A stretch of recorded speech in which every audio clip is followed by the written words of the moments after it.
Selamat pagi teman-teman di seluruh tanah air, sukses selalu untuk kita, jaga kesehatan. Baik, kita lanjutkan part kedua, kenapa saham naik dan kenapa saham itu turun. Oke, tadi Anda sudah catat poin-poinnya. Pertama, kering gulung. Saham itu kalau kering di pasar, atau biasa kerennya, free float share. Free float share itu saham yang mengambang di publik, itu kering, pasti sahamnya terbang. Jadi kering gulung, Anda catat tadi sudah. Terus kedua, siapa yang ngeringin saham tersebut? Tentu Anda lihat, wah ini Pak nggak kelihatan, PT-nya nggak kelihatan. Mereka sembunyi di dalam masyarakat. Kenapa?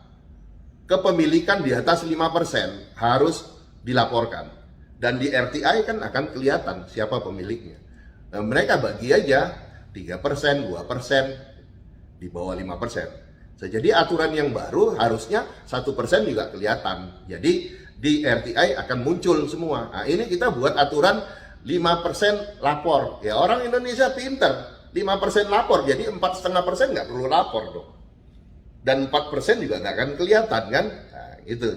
Jadi tadi kering gulung, free float share di market umpamanya 30%, sekarang yang pungut balik siapa? Kelihatan, tapi kelihatannya cuma di masyarakat.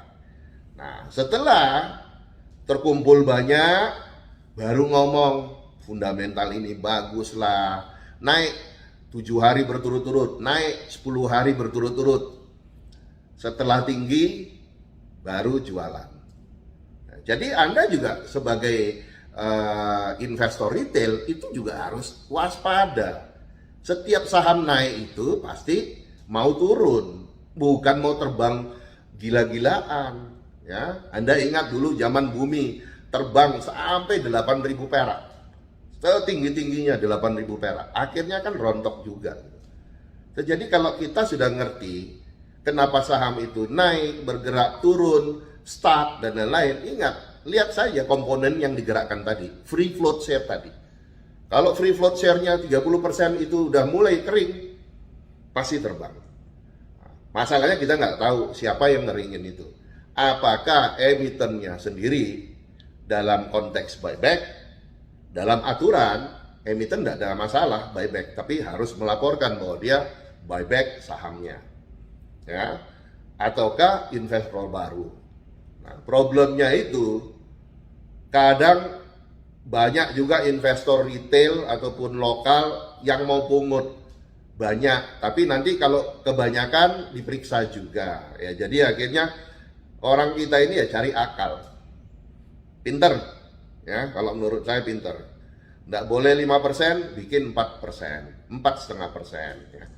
Nah, jadi kalau semua sudah terkumpul, saham mulai digerakkan dengan berbagai isu dan lain-lain naik, dan investor retail terpukau, membeli, lupa jual. Seolah-olah ini mau terbang ke langit. Ada yang bilang mau go to the moon lah, ke bulan dan lain-lain. Ya, jadi part 2 ini menegaskan bahwa saham itu tidak naik-naik sendiri. Ingat analogi sederhana dari saya. Anda mungkin tahu pesawat Airbus, Anda mungkin tahu Boeing. Mereka pesawat dengan teknologi tinggi. Sampai hari ini belum bisa diterbangkan tanpa pilot. Harus ada pilotnya. Setelah dia climbing di titik tertentu, baru autopilotnya bisa bekerja untuk menuju dari poin A ke poin B. Ya, nggak bisa terbang sendiri. Ya, jadi analoginya seperti pesawat. Pesawat itu kalau di bandara, penumpang turun, pilot turun, ditaruh di situ setahun, lama-lama jadi besi tua. Benar nggak? Sama, saham juga gitu. Jadi kita udah, yang anak-anak sekarang sudah harus belajar bongkar mindset, omong kosong, teori. Teori memang benar, teori memang mengatakan kalau bagus pasti terbang. Iya, tapi proses siapa yang nerbanginnya itu nggak diceritakan dalam teori. Anda sekolah pun nggak ada itu ceritanya. Oh, kalau nanti diterbangkan seorang pilot ataupun seorang sopir, nggak ada. Ya, paham sekarang? Dan kalau Anda udah paham, Anda makin waspada. Tujuannya di situ, supaya Anda waspada, supaya kita ini nggak bodoh gitu loh. Saya ini udah 20 tahun di market, kok orang ini bodoh, nggak pintar-pintar gitu loh. Mau aja, mau ke bulan. Loh, di bulan itu nggak ada oksigen kok mau ke bulan. Ya, sukses selalu untuk Anda semua. Happy cuan, konsisten.